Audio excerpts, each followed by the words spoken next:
दया क्षमा शांती तेथे देवाची वसती. जे पावे धावोनिया घरा राहे धरोनिया थारा. कीर्तनाचे वाटे बराडे ऐसा लोटे. तुका म्हणे घडे पूजा नामे देव जोडे. पावे धावोनिया घरा राहे धरोनिया थारा. तुकोबारा. कीर्तन भक्तीचा महिमा सांगत असताना या अभंगामध्ये स्पष्ट करतात की कीर्तन भक्तीची साधना करणारा जो साधक आहे त्याच्या अंतःकरणामध्ये दया क्षमा शांती आणि देव यांची वस्ती राहते, वास्तव्य राहतं. ही सगळी मंडळी त्या ठिकाणी राहतात. दया क्षमा शांती तेथे देवाची वसती. आतापर्यंत प्राप्त असलेले अर्थाचे जे गाथे आहेत, पूजनीय वैकुंठवासी जोग महाराजांचा गाथा आहे, पूजनीय वैकुंठवासी कंधारकर महाराजांचा गाथा आहे, पूजनीय वैकुंठवासी नथुसिंग बाबांचा गाथा आहे. या तिन्ही गाथ्यामध्ये या अभंगाच्या पहिल्या चरणाचा अर्थ करत असताना जेथे हे अध्यारोत घेऊन ज्या ठिकाणी दया क्षमा शांती असते त्या ठिकाणी देव राहतो असा अर्थ लिहिलेला आहे. आणि मग ही शंका येते की बा असं त्यांनी सांगितलं असताना हे पुन्हा पुन्हा पुन्हा पुन्हा पुन्हा पुन्हा कीर्तन भक्तीचा महिमा सांगतात आणि कीर्तनाची साधना करणारा जो साधक आहे त्याच्या अंतःकरणामध्ये राहतात असं कसं सांगतात. अशा प्रकारची कोणाला शंका येण्याची शक्यता आहे. तर त्याचं उत्तर असं आहे की दया क्षमा शांती, जेथे दया क्षमा शांती तेथे देवाची वसती असा जर अर्थ केला तर जेथे देवाची वसती तेथे दया क्षमा शांती असं प्रमाण तुम्हाला दाखवतो मी. जिथं ज्या अंतःकरणामध्ये देव राहतो त्या अंतःकरणामध्ये दया क्षमा शांती स्वतःहून येतात राहायला. सतत कृष्णमूर्ती सावळी खेळे हृदय कमळी. शांती क्षमा तयाजवळी जीवे भावे अनुसरल्या. मग आता जिथं दया क्षमा शांती तिथं देव येतो का जिथं देव राहतो तिथं दया क्षमा शांती येतात. अन्योन्याश्रय होऊन जाईल. म्हणजे दया क्षमा शांती असल्याशिवाय देव येणार नाही आणि देव असल्याशिवाय दया शांती क्षमा येणार नाही. म्हणजे दोघंही हरिहरी करतील. मग यांच्यामध्ये साध्य साधन भाव नाही, यांच्यामध्ये साहचर्य भाव आहे. दया क्षमा शांती हे साधनं नाही आहेत, हे गुण आहेत आणि हे सहकारी गुण आहेत. ग्रंथामध्ये ज्या ज्या ठिकाणी दया क्षमा शांतीचं वर्णन केलेलं आहे त्या अर्थी स्वतंत्र ही साधनं म्हणून नाहीये. 16व्या अध्यायामध्ये विशेष रूपाने दैवी संपत्तीचे गुण सांगत असताना हे तिन्ही गुण आलेले आहेत. दयाली भूते काय दया भूतेष्वलोलुप्त्वम दया भूतेषु. क्षमा तेज क्षमा आणि शांती, तर हे तिन्ही गुण दैवी संपत्तीचे गुण आहेत. आणि दैवी संपत्तीचं वर्णन करत असताना ज्ञानोबरेने असं केलेलं आहे की ज्या अज्ञानाची निवृत्ती करणारं जे आत्मज्ञान आहे त्या ज्ञानाला अंतःकरणामध्ये अंकुर फुटेल, अर्थात त्या ज्ञानाचा जन्म होईल आणि जन्मलेलं ज्ञान ताकदवान होईल. तर हे ज्ञानाला जन्म देणारं आणि ज्ञानाला ताकदवान करणारे कोण आहेत? तर ते आहे दैवी संपत्तीचे गुण. आणि दैवी संपत्तीच्या गुणामध्ये हे 3 घटक आहेत. यांचा जर आश्रय केला, यांची जर उपासना केली, यांना जवळ केलं तर अंतःकरण ज्ञान प्रगट होण्याला लायक बनतं. जिथं प्राणीमात्राविषयी दया नाही, ज्या अंतःकरणामध्ये, ज्या अंतःकरणामध्ये क्षमा नाही, ज्या अंतःकरणामध्ये शांती नाही, तो सगळं ग्रंथ कोळून प्याला तरी हे अज्ञान निवर्तक ब्रह्मज्ञान त्या ठिकाणी प्रगट होणार नाही.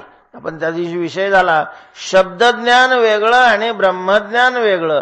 शब्दज्ञान कोणालाही प्राप्त होतं, अर्थात त्याच्याही करता काय लागते, बुद्धी लागते. अभ्यास केला तर शब्दज्ञान होईल, ब्रह्मज्ञान नाही होणार.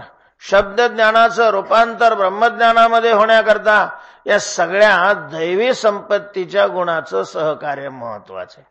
असुरी संपत्तीचे गुण ज्ञानाला उत्पन्न होऊ देत नाही आणि उत्पन्न झालेलं ज्ञान टिकू देत नाही, नष्ट करतात.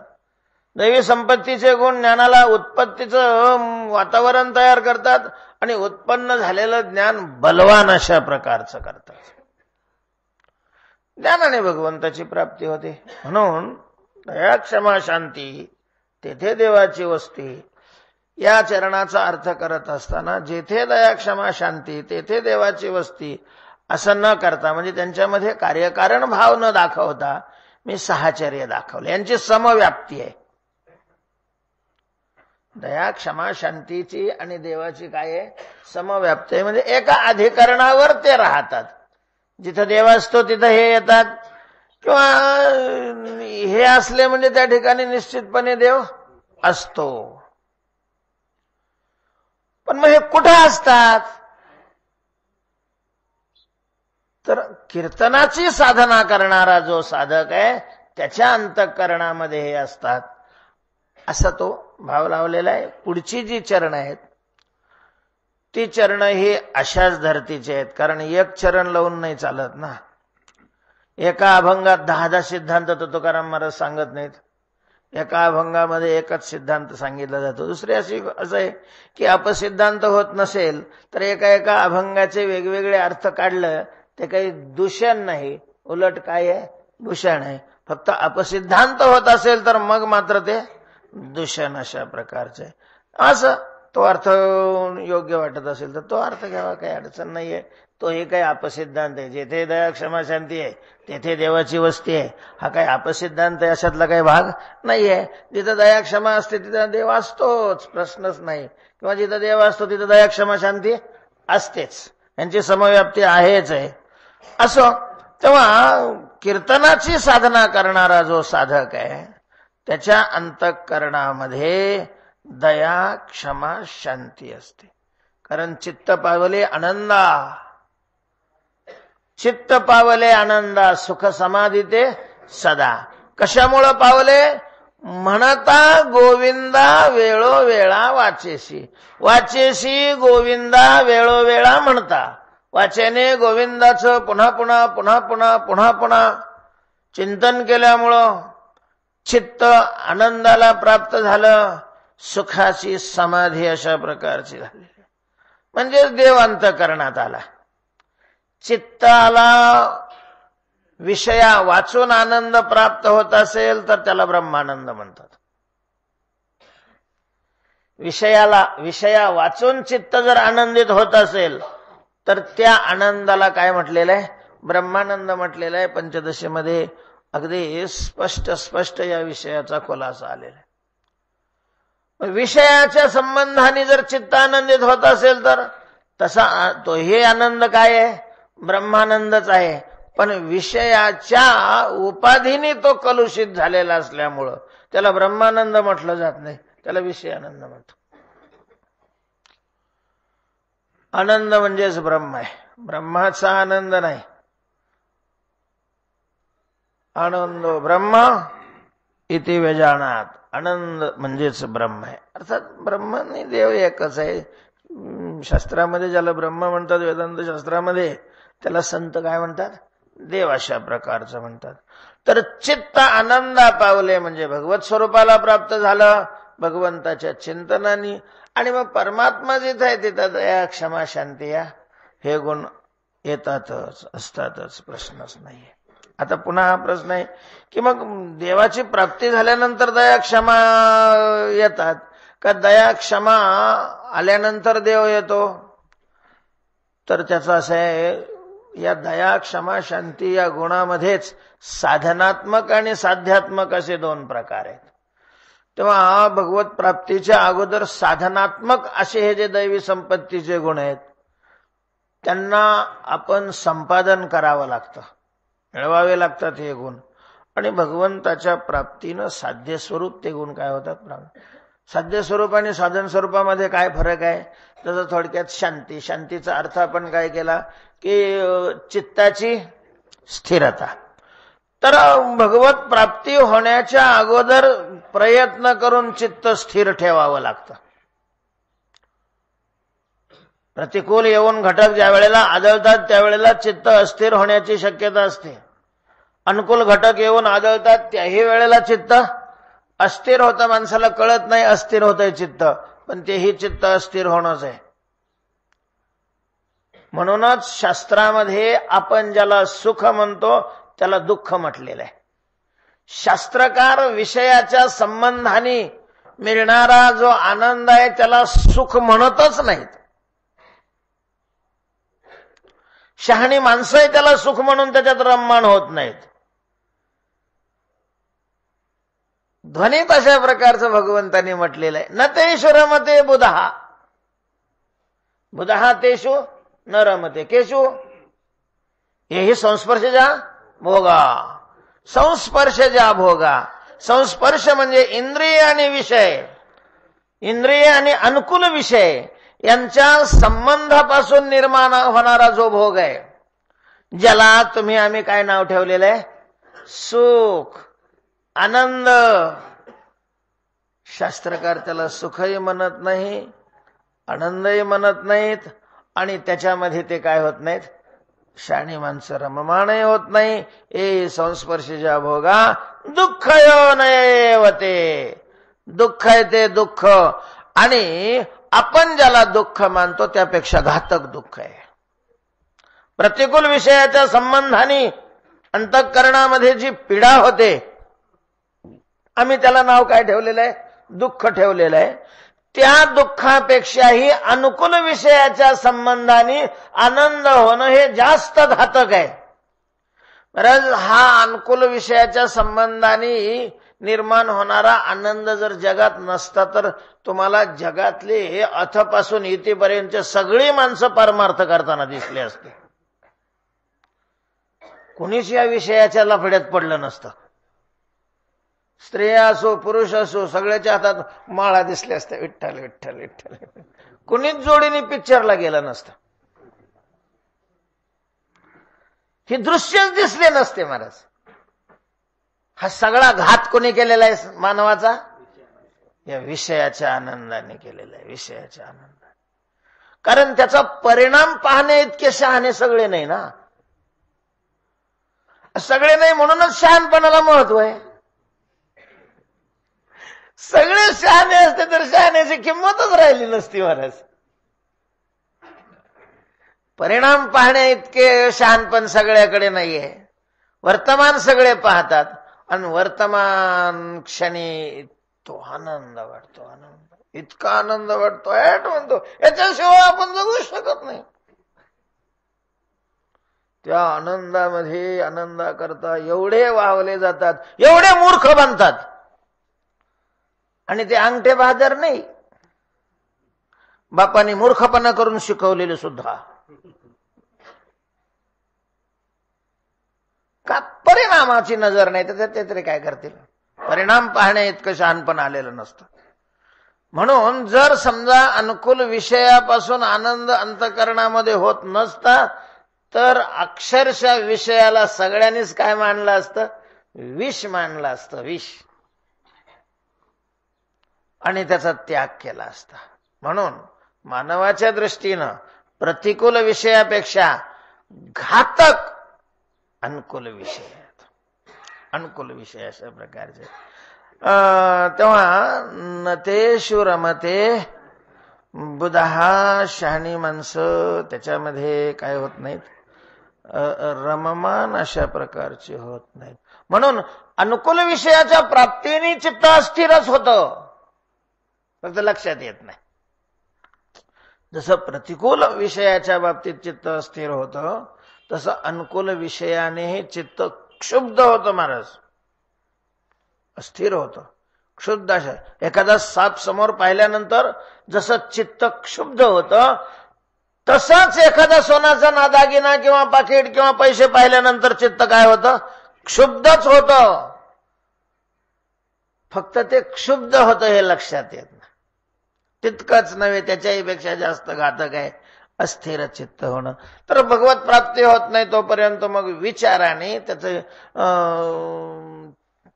स्थिरता ढळू न देणं याला शांती म्हणतात. चित्ते असो द्यावे समाधान, ठेविले अनंते तैसेची राहावे. अनंतांनी जसं ठेवलेलं आहे तसं राहावं. आणि मग कोण कसं राहतं? समजा एखाद्याची चमडी अनंताने काळी केली, काय करतो तो? कलर लावतो, पांढरा पिवळा ज्याला जसा आवडतो तसा. फार झालं तर साबण लावतो, आणखीन चमकते. ठेविले अनंत तसंच राहावं लागतं. मग ठेविले अनंत असं का म्हटलं? कुरकुर नाही करावी. भगवंतांनी ठेवलं तसंच राहावं लागतं, तसंच त्याच्याविषयी. बरं, हे जगत त्याचं आहे आणि जगतातल्या वस्तूला कसं हाताळायचं हा त्याच्या इच्छेचा प्रश्न आहे, वस्तूच्या नाही. मग आपलं काय असतं? फक्त कुरकुर करणं आपल्या हातात राहतं.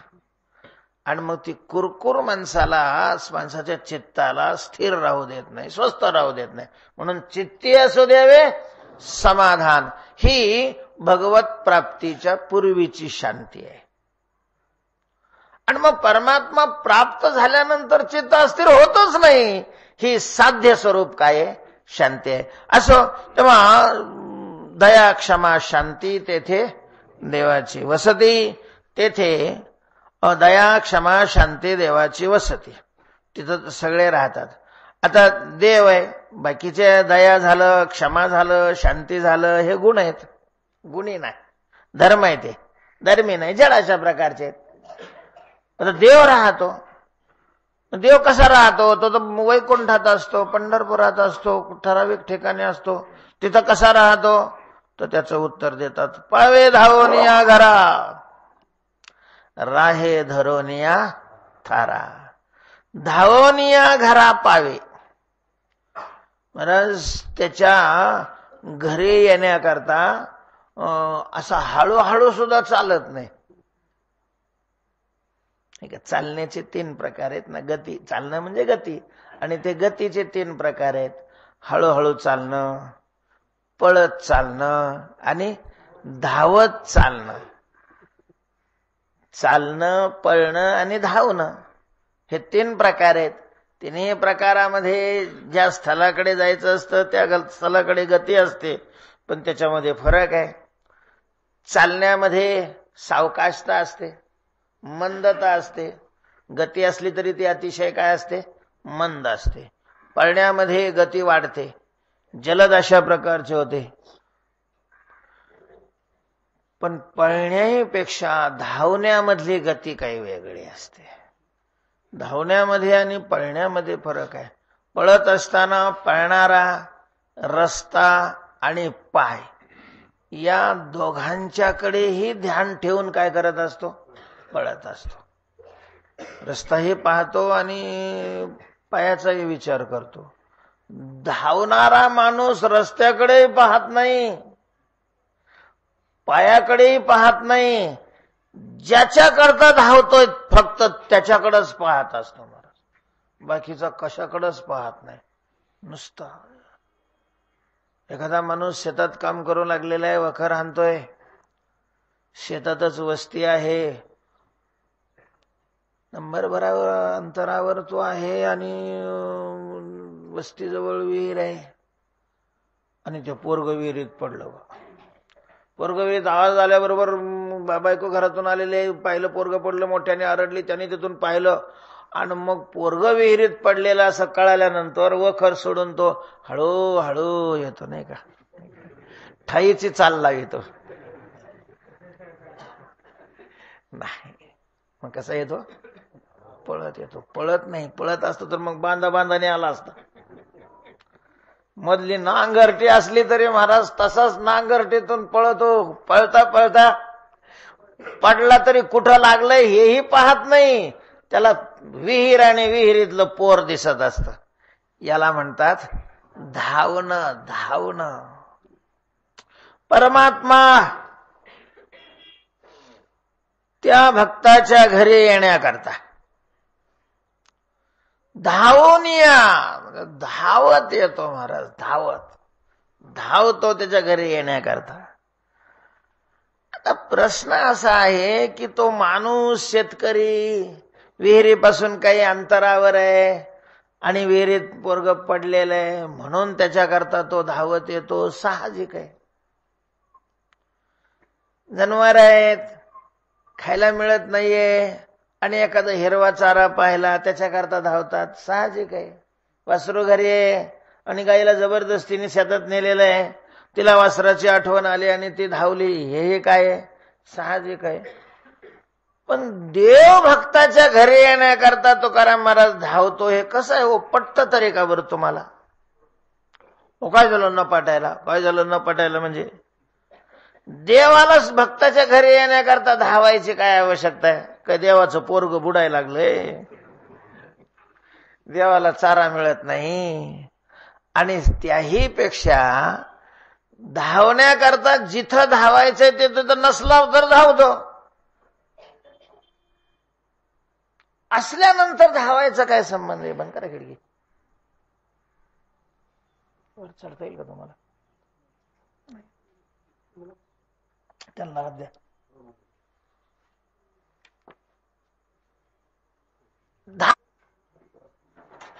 धावे पावनिया घरा.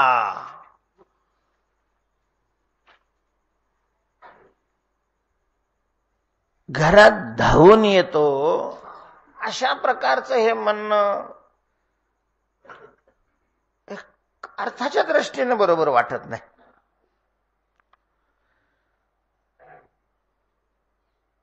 याचं उत्तर तुकाराम महाराजांनीच दिलेलं आहे. तसं मला जर अभंगाचं पूर्ण चिंतन असेल तर अभंगाच्या प्रश्नाची उत्तर अभंगामध्येच मिळतात. त्याच्याकरता दुसरीकडे जायची काही आवश्यकता नाहीये. तुकाराम महाराजांनी एक अभंग येई ओ येई ओ येई धावनिया. देवाला हाक मारलेली आहे, देवा तू ये माझ्याकडे. निघालोय ना, तुमच्याकडेच निघालोय की मग. असा नको रे बाबा येऊ. किती दिवसापासून तुझा ह्योच फोन आहे, निघालोय निघालोय निघालोय.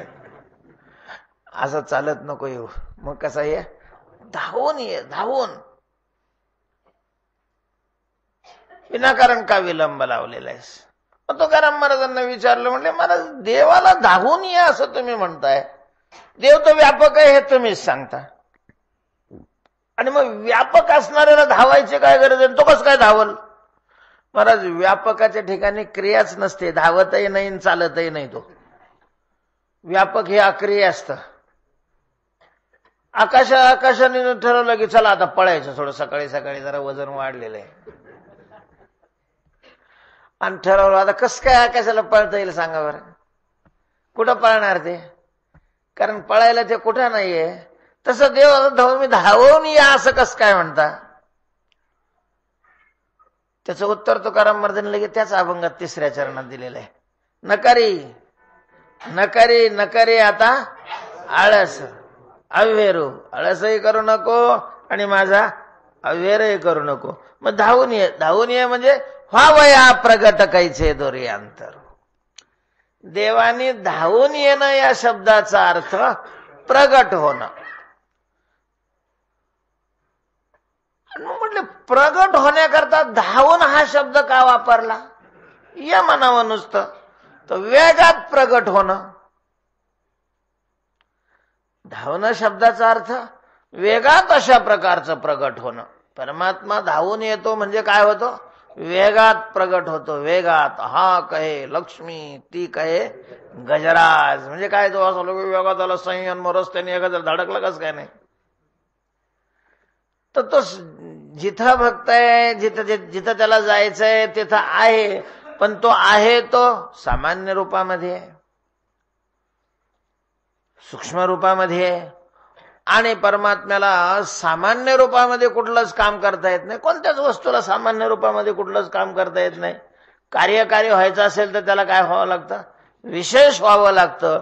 तर सामान्यातून विशेष होणं, व्यापकातून परिच्छिन्न होणं, निराकारातून साकार होणं, निर्गुणाचा सगुण होणं, याचं नाव आहे धावत येणं.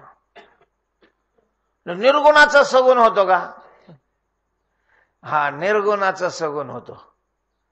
निर्गुणाचा कसं काय सगुण होईल? तर निर्गुण शब्दाचा या ठिकाणी अर्थ इंद्रिय रहित. गुणाः इंद्रियाः, निर्गुणाः इंद्रिय रहिता. सर्वेंद्रिय सर्वतः पाणिपादंत सर्वतोक्ष सर्वमुखम सर्वतः श्रुतिमुल्लोके सर्वमावृती तिष्ठति सर्वेंद्रिय गुणावासम सर्वेंद्रिय विवर्जितम. ईश्वर हा इंद्रिय रहित आहे, म्हणजे निर्गुण आहे. आणि तो निर्गुण असणारा, निराकार असणारा ईश्वर ज्या वेळेला सगुण होतो त्यावेळेला निर्गुणाचा सगुण झाला, साकार अशा प्रकारचा होतो. तर मग असं होत असताना परमात्मा वेगात होतो. म्हणून तुकोबाराय म्हणतात, पावे धावून या घरा.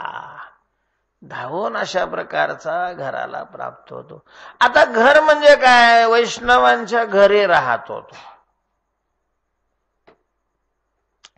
आता काय घर म्हणजे काय? हे काय अवघड आहे? वैष्णव जिथं राहतात त्याला काय म्हणावं? घर म्हणावं. मग ते आरसीसीचं असेल, लाकडाचं असेल, पत्र्याचं असेल, पाचट्याचं असेल, नाही तर कपड्याचंही असू शकतं. आता पंढरपूरला दिंडी बरोबर येताना वैष्णव कुठं राहतात? तंबू. हो, तिथंही तंबूत सुद्धा भांडणं होतात जागे करता. असं काही नाही, प्लॅटवरच होतात. तंबूत सुद्धा मग तिकडं सरकलं, त्याला तिकडे सांगितलं, तिकडे इकडे सरकलं, मग ते काय करेल? वैष्णव जिथं राहतात ते त्यांचं घर. मग त्या घरी येतो नाही. अर्थात जीवात्मा ज्या अंतःकरणात राहतो त्या अंतःकरणात देव येतो. बाह्य रूपाने घरीही राहतो, पण पावे धावून या घरा म्हणजे कुठे येतो? त्यांच्या अंतःकरणात येतो. अंतःकरणातच मानावं लागतं महाराज. नाही तर मग काय होतं? असे काही वैष्णवांचे उदाहरण आहेत की ते वैष्णव आहेत आणि गृहस्थी आहेत. मग तुकाराम महाराजांचं असेल, नामदेवरायांचं असेल, असे अनेक वैष्णवांची उदाहरण आहेत. गृहस्थी आहेत आणि त्यामध्ये वैष्णव एकटेच आहेत. बाकीचे असले तरी विशेष नाही, सामान्य रूपाने वैष्णव आहेत. आणि मग जर पुन्हा हा प्रश्न आहे, देव जर घरी येतो वैष्णवांच्या, कीर्तन करणाऱ्याच्या, आणि मग जिथं देव असतो तिथं चिंता नसते. काल विषय झाला, जिथं देव असतो तिथं भीती नसते, जिथं देव असतो तिथं दुःख नसतं. आणि यांच्या घरी तर दररोज भांड्याला भांडे लागत होते. घरच्यांना कपाळ बडवून घ्यावी लागत होती, कारण हे देवाचं नाव घेतल्याशिवाय दुसरं काही करतच नव्हते. आणि देवाचं नाव घेऊन आता ठीक आहे म्हणा, आता भागायला लागलं लोकांचं देवाचं नाव घेऊन. त्याच्यामुळं बहुतेक आता काही घरी का भांड्याला भांडे नाही लागत. बरेच कोणाचं काही घेतही नव्हते, त्याच्यामुळं घरी सगळा अभाव असायचा. आणि मग चिडचिडा स्वभाव होणं साहजिक आहे. मग देव आहे तर तिथं दारिद्र्य कसं? देव आहे तिथं चिडचिडा स्वभाव कसा? देव आहे तर चिंता कशी? आणि मग देव तिथं आहे हे कसं? यांच्या अंतःकरणात आहे. म्हणून घर शब्दाचा अर्थ अंतःकरण हा घेतला तर हे कुठलेच अशा प्रकारचे दोष त्या ठिकाणी येत नाहीत. पावे धावून या घरा म्हणजे अंतःकरणामध्ये धावून येतो. याचा अर्थ आहे की विशेष रूपाने प्रगट होतो. सामान्य रूपाने तर तो सगळ्याच्या अंतःकरणामध्ये आहेच. सर्वस्य चाहं हृदि सन्निविष्टो मत्तस्मृतिर्ज्ञान मपोहनंच. वेदैश सर्वैरहमेव वेद्यो वेदांत कृद्वेद विदेवच. त्यांच्या घरी येतो आणि थारा धरून यार आहे तो आश्रय स्वीकारून तिथं राहतो. त्यालाही बरं वाटतं तिथं. असं घर सापडलं का असा उत्साह टाकतो. आता काही ताण नाही, आता काही ताण नाहीये. त्याला ताण तरी कशाचा असतो? का तो आश्रय धरून राहतो?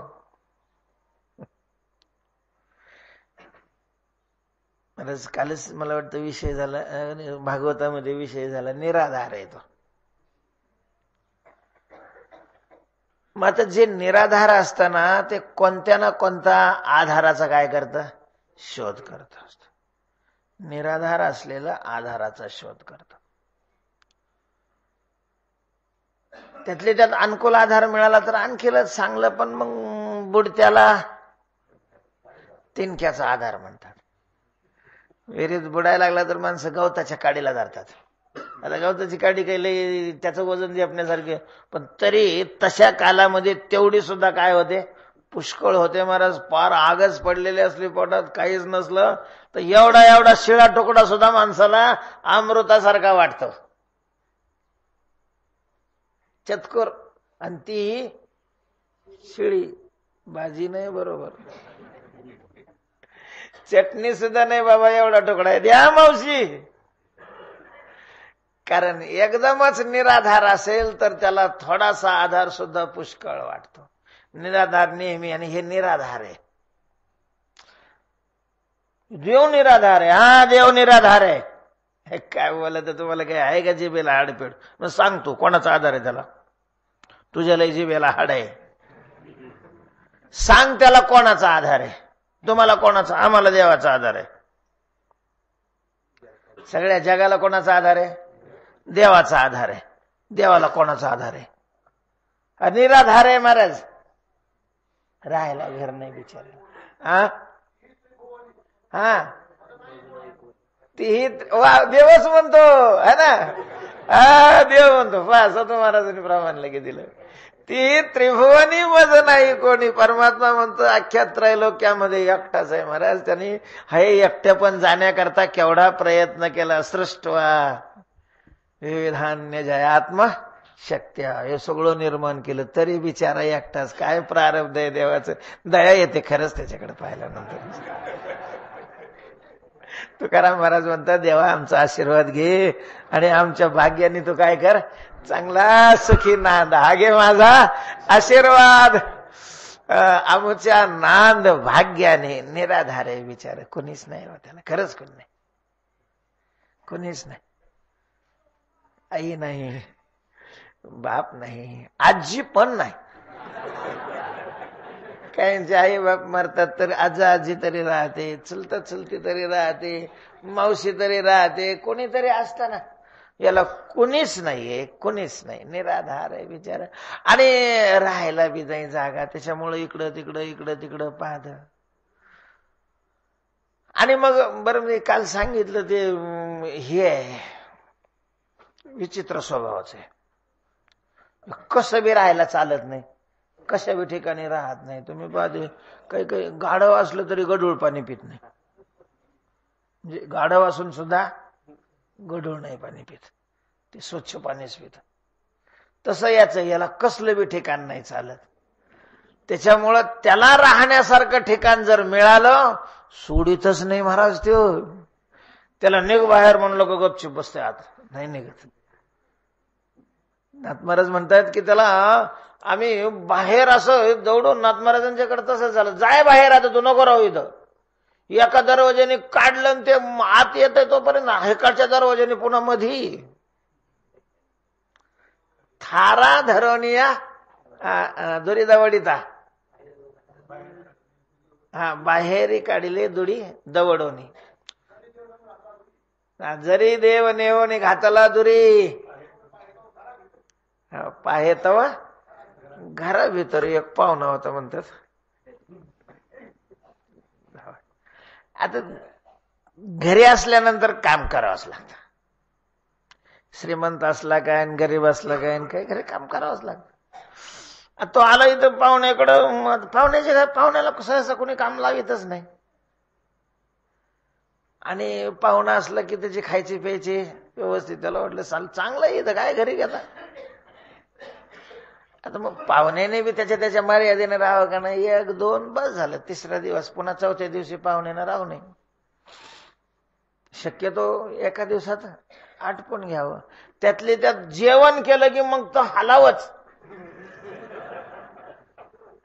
जेवण केल्यावर पुन्हा नाही राहावं. पण आता बिनाबरूचाच होता हा. तो काही जायचं नावच घ्यायला गेला. 1 दिवस झाले, 2 दिवस झाले, 8 दिवस झाले, 15 दिवस, महिना झाला. कदरून गेले घरची माणसं.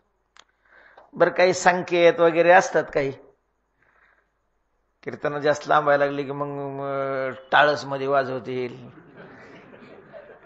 त्याला दिसलं असं घड्याळच पाहतील. मग कीर्तनकारांनी समजून घ्यावं का नाही. टाइम झालेला आहे, थकलेले आपण. काही सोडितच नाही बरंच. कधी मिळालं कधी काय याला मिळालेले नसतं का काही कळतच नाही. काही टाइम असतो पत्रिकेवर एवढे मोठे लिहिलेलं असते वेळ. अरे कुठलंही काम मर्यादेत असलेलं चांगलंच असतं ना. नाही मला काही ठिकाणी बसून घेतात टाळकरी. मर्यादा असतं ना. तो अन्यवानच गेला तो. शेवट व्हायचागली मग हे बी. मग ते दोघांनी ठरवलं. घरी अशांत वातावरण असलं की मग हा काय थांबणार नाही. काय नाही तिला सांगितलं तू का नाही आता भाजी अशी कर, भाजी काही करूच नको. बाजरीचं पिठलं कर, त्याच्यात मीठही टाकू नको, तिखटही टाकू नको. नुसतं पीठ काय करायचं शिजवायचं. बाजरीच्या भाकरी अशा भाकरी करायच्या की गौऱ्या तरी इथं पातळ थापतात. त्याला पापुडा बी नाही आला पाहिजे. सगळं ठरवूनच केलेलं. झालं बसली जेवायला. तर तिनं ती बेसन काय म्हणे अक्कल आहे. पंक्तीला कोणी समजत नाही. पाहुण्याच्या पंक्तीला अशा भाज्या करतात. ती भाकर वाढली, त्याने घास घातला. म्हटलं हे काय भाकर आहे गौऱ्यात आपल्याला. असं नाही तसं नाही. जाऊ द्या हो. पण जाऊ द्या. काय जाऊ द्या. हिला अशी सवय लागल. काय असतं माणसाने पहिल्यापासूनच जर व्यवस्थित केलं ना तर मग बरं राहतं. सवय लागल्यावर बेकार राहत.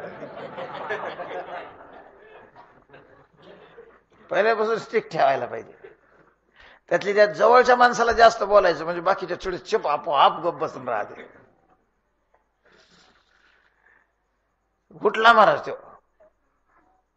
ती घरात गेली. हा घरात गेला धपा धपा धपा आवाज येईल असं. ती मेलो मेले मेले म्हणायचं.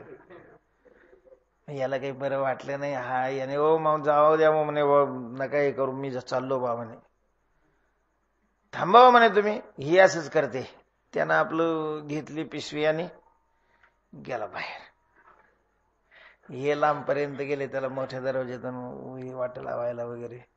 पुन्हा हा घरात आला आणि मग थोड्या वेळ झाल्यावर मग लागले ना हसायला एकामेकाकडे पाहून. काय सांगू मस्त नाटक केलं म्हणे. तो केवढे मोठे होतो जसं काय मी खराच मारित होतो. अशी तर रडत होतीस. आणि तेव्हा म्हणे तुम्ही कसे आवाज काढत होते लगे मी आणल्यासारखं केलं तू रडल्यासारखं केलं. येऊन मागच्या दारात आत येऊन बसलेला होता. म्हणला तो म्हणला मी बी गेल्यासारखंच केलं. मग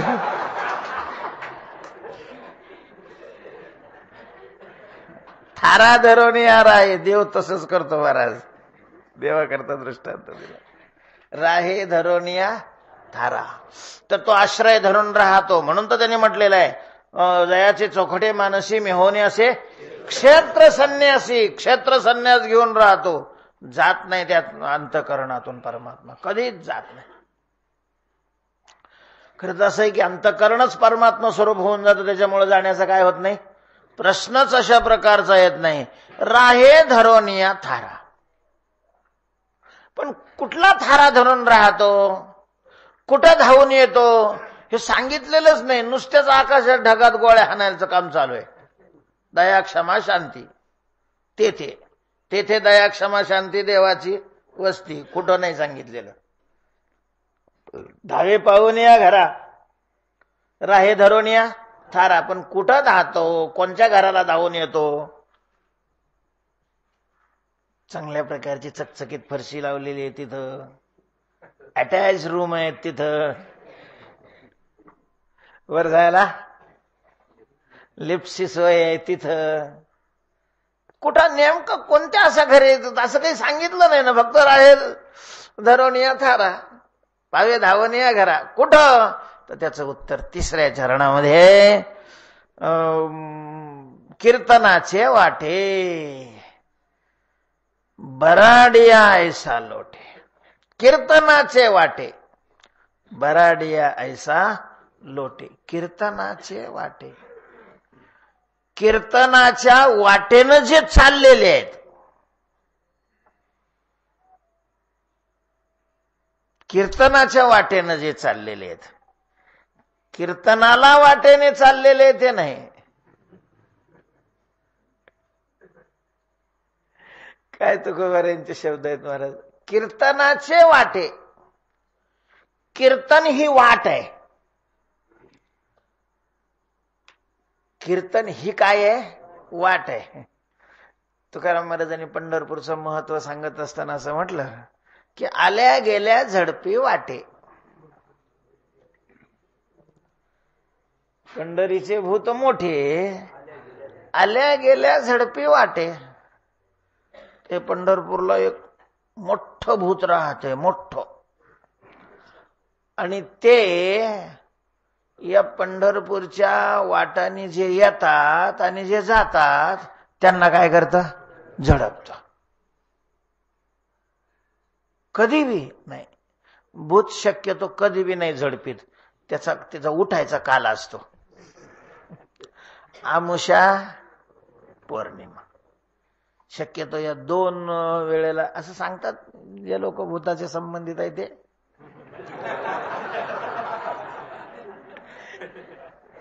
आमुषा पौर्णिमेला. तसं हेही भूत आषाढी कार्तिकीला जे येतात. पण म्हणले मग आम्हाला तर नाही झडपला, आम्ही गेलो होतो आषाढीला. आषाढीला गेलतो तुम्ही? झडपलं नाही तुम्हाला? नाही. मग रस्त्याने नसताल गेला तुम्ही. तो झडपितो पण कोणाला? रस्त्याने येणाराला, रस्त्याने. आणि मग आम्ही काय असं कुपाटीने गेलो का काय? आम्ही पण रस्त्याने गेलो नाही, पंढरीच्या रस्त्याने जाणाराला. अहो पंढरीच्याच रस्त्याने आम्ही गेलो नाही. इथं रस्ता शब्दाचा अर्थ आहे प्राप्तीचं साधन. रस्ता शब्दाचा अर्थ प्राप्तीचं साधन. तर कीर्तनाचे वाटे म्हणजे कीर्तन ही एक भगवत प्राप्तीचं काय आहे? साधन आहे, वाट आहे. वाट हे वाट गोमटी वैकुंठाशी जाता, रामकृष्ण कथा दिंडी ध्वजा. ही वाट गोमटी वैकुंठाशी जाता. वैकुंठाला जाण्याकरता ही फार गोमटी सुंदर अशा प्रकारची वाट आहे. भगवंताची कथा, भगवंताचं चिंतन, भगवंताचं कीर्तन. ते नामकीर्तन असेल, गुणकीर्तन असेल, स्वरूप कीर्तन असेल किंवा लीला कीर्तन असेल. कीर्तनाचे हे वेगवेगळे प्रकार आहे. कीर्तन शब्दाचा अर्थ तत्संबंधी मोठ्याने अशा प्रकारचं सांगणं, बोलणं. हे कीर्तन नाही, हा जप होईल. त्याच्याबरोबर रूपाचं ध्यान असेल तर ते काय होईल? चिंतन होईल. कीर्तन नाही. कीर्तन म्हणजे घोष. जेथे कीर्तन हे नाम घोष. आणि मग घोष एकट्याने आरडल्यावर नाही होत. अनेकांनी एकत्र येऊन आरडले की मग काय होतो? घोष होतो. हाका आरोळ्या गीतवाद्य सुख सोहळे, जायते न कळे केव्हा रजनी दिवस हाका आरोळ्या पुंडरीक वरदा. चातुर्मासला आलेले सुद्धा म्हणत नाहीत महाराज. घरदार सोडले हरामखोरासारखे, काम नाही काही नाही, तिकडं त्यांच्यावर आम्ही चाललोय चातुर्मासला, पैसे द्या, पुन्हा महिन्याजवळ येताना त्याच्याजवळ शिदा पाठवा, अमक करा तमक करा, आणि इथं येऊन पुंडलिक वरदे म्हणायला जीवावर येतं. कानामागे नाही लावाय का ना म्हणणार असं.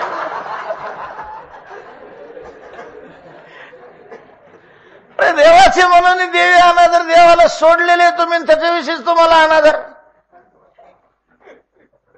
जीव जातोय पुंडलिक वरदे म्हणलं तर. कोणी म्हणायचे पुंडलिक वरदे? ते कीर्तनाने कारण उभा राहणार नाही, उक्त घेतलेलं आहे. तुमच्या मुंबईला धक्काही नको. नाही, आपली इथं म्हणतात, दुसरीकडचं सांगतो.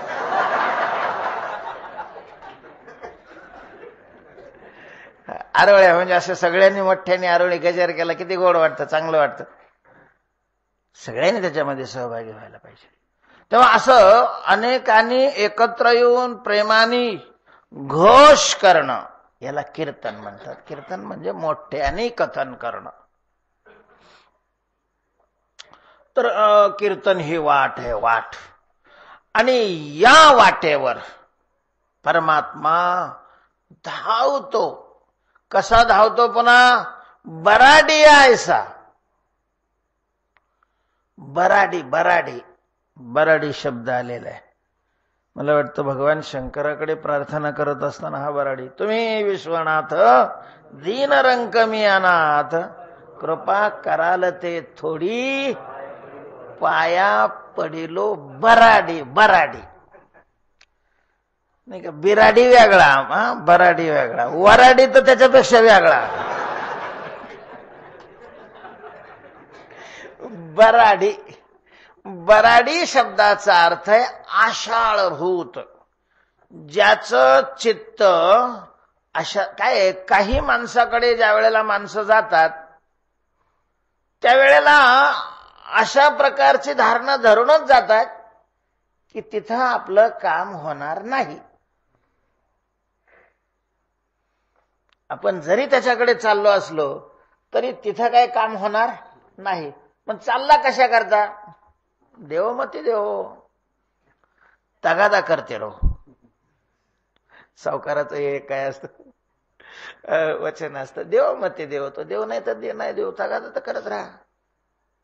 एक बरं, काही माणसाचं असं आहे, मागितल्यावर देणार नाही, पण नाही मागितल्यावर म्हणल्याशिवाय राहणार नाही. मला कुठं तू म्हणलास?